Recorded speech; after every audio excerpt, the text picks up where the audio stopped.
Jacinta Allen government has today announced the annual Australia Parade will never return. Meanwhile, in Victoria... Yeah, the march was much loved, but it was cancelled by Dan Andrews back in 2020 when COVID made it too dangerous to celebrate Australia Day or sit on a park bench or drink a beer without removing your mask. That's just called science and maths. Science, eh? Mind-blowing, isn't it? The January 26 parade was meant to return each year, but now Labor have admitted they... There's some racist motherfucking zombies. They never had any intention of bringing it back. No, I mean, Victoria is now one step closer, clearly, to India erasing Australia Day altogether. They don't want to be part of the National Day. And look, I mean, this is the most un-Australian state in the country. I think you've given some fine examples of why that is.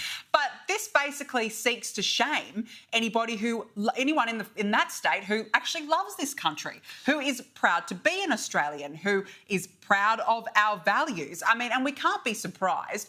A couple of weeks back, Labor MP Daniel Molino on Shari Markson's program said that we're in India. A transition phase. Yes. Well, what on earth is a transition phase? The other thing is, and this is what the Victorian government's also done, it's quietly washed its hand of the long-running goodwill-generating Victorian Australia Day Ambassadors program. Now, this was basically featuring inspiring members of the community. So, in other words, if you have contributed to the Victorian community and you do deserve an accolade and honour on that Australia Day, guess what? You won't be getting it because... I didn't think it was appropriate. Wiping hands, washing it, it doesn't exist. Again, James, we've got to stop tiptoeing around these issues. What I hate is the absolute cowardice here because it's death by 1,000 cuts, right?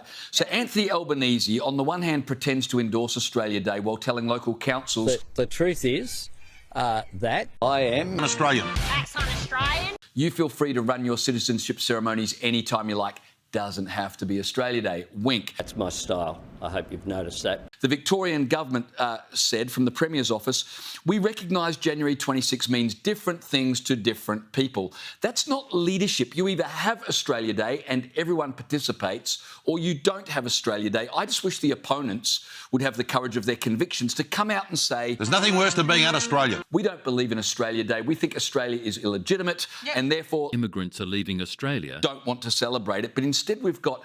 leaders who, as I said, it's this death by 1,000 cuts, a little bit here, a little bit there, and all they do is create more and more disharmony and send mixed signals. I tell you who is supportive of this decision not to have the Australia Day Parade is the First People's Assembly of Victoria, who are negotiating with the state government on treaty. They said this is a very good decision not to have the Australia Day Parade, which tells you everything you need to know about where treaty is going to go. But it's this tiptoeing around the issue, James, right? It's tiptoeing as to not offend.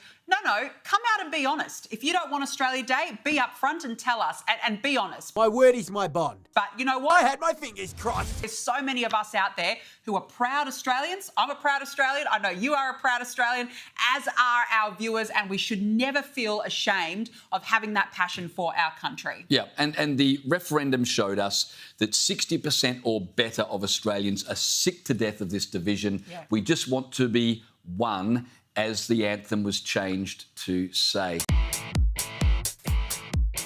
Yes. I understand now. I've been... An Australian. This is disgusting in a country like Australia. And we need a better government.